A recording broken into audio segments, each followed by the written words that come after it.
Opening hook.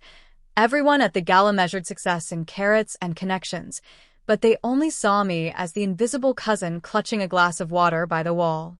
They had no idea I owned the company that secretly kept their world afloat. The Harrington family New Year's Eve gala was being held at my Uncle Robert's palatial estate in Newport, Rhode Island, where legacy was weighed in antique silver and private island getaways. I'd slipped away from the orchestra's swell into his oak-paneled study, the one quiet place, and was reviewing a liquidity report on my tablet when he found me. Lucas. Uncle Robert's voice filled the room, a tumbler of 30-year-old Macallan in his hand, his tuxedo likely costing more than his junior analyst's, made in a quarter. Still buried in your screens. It's a celebration. Give it a rest. Just checking some metrics, I said, not looking up. Metrics. He chuckled, lowering himself into his high-backed Chesterfield chair. You mean your crypto app? Lucas, you're 37. When do you stop fiddling with speculative apps and start a proper career? This is my career. This is my career, he repeated, his laugh condescending. Kid, I've built Rockwell Capital from the ground up. We manage $3 billion for clients who have last names on buildings. I know what a real finance career looks like, and it isn't monitoring Bitcoin from a studio apartment. I don't trade crypto, I said, my voice flat. Semantics. He waved his glass. There's an ocean between dabbling and being in the industry. You need a firm, a team, a path. I could get you a desk. A junior associate role. It's a start. That's kind of you.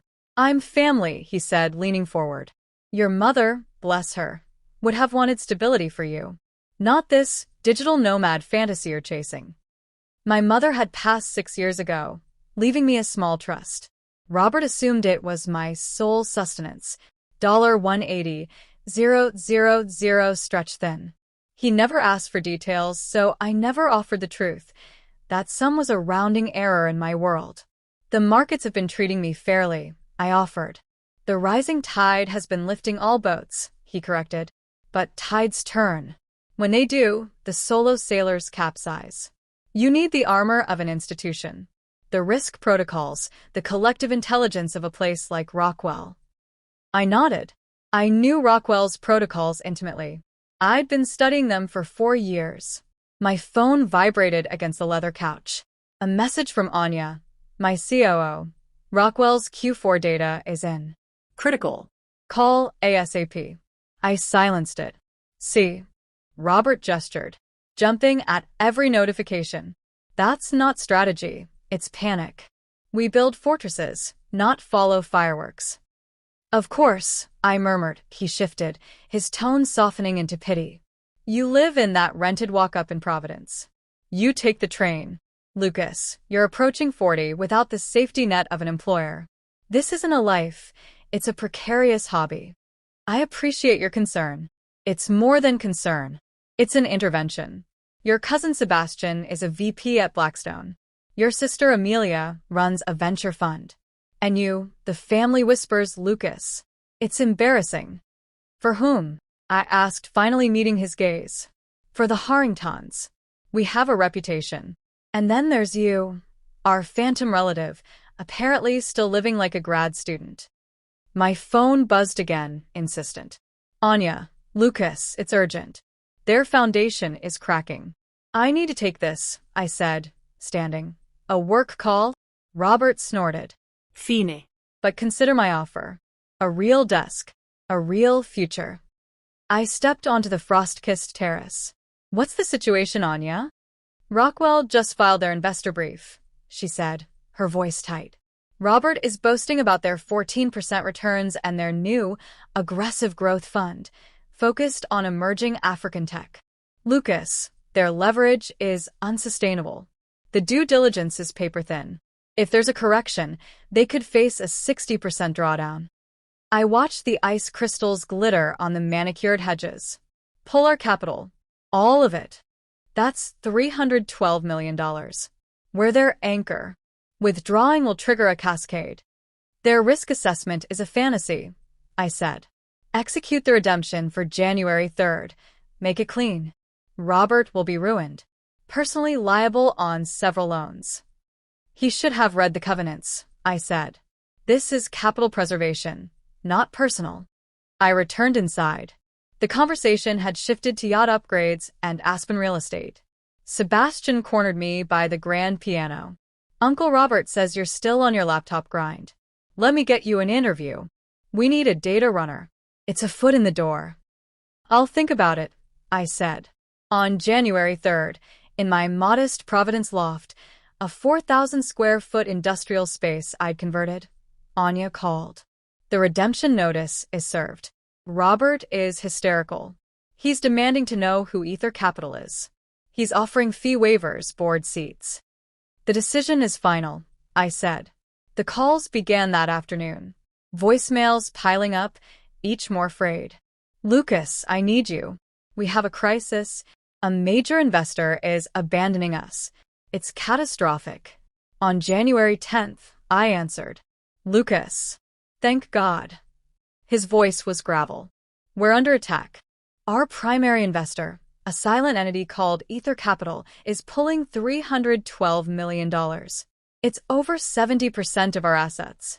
When this leaks, it's a death sentence. That's terrible. What's their reason? No reason. They're a ghost. Just a law firm in Zurich.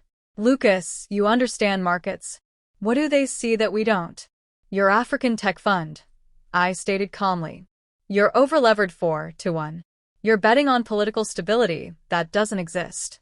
Your risk models are built on sand. A 20% market dip wipes you out. A stunned silence. That's proprietary strategy. How could you possibly? Because Ether Capital isn't a ghost, Robert. It's me. The $312 million is mine. The silent entity you've been reporting to for 4 years is your nephew in the rented walk-up. The line went so quiet I could hear his shaky breath. This is a joke. You manage Mom's tiny trust. I turned that trust into a seed, I said, my voice steady. Ether now manages just over $1.4 billion for fewer than 40 clients who value discretion above all. I invested with you because your discipline was once impeccable. Then you started chasing ghosts, Robert. You got reckless.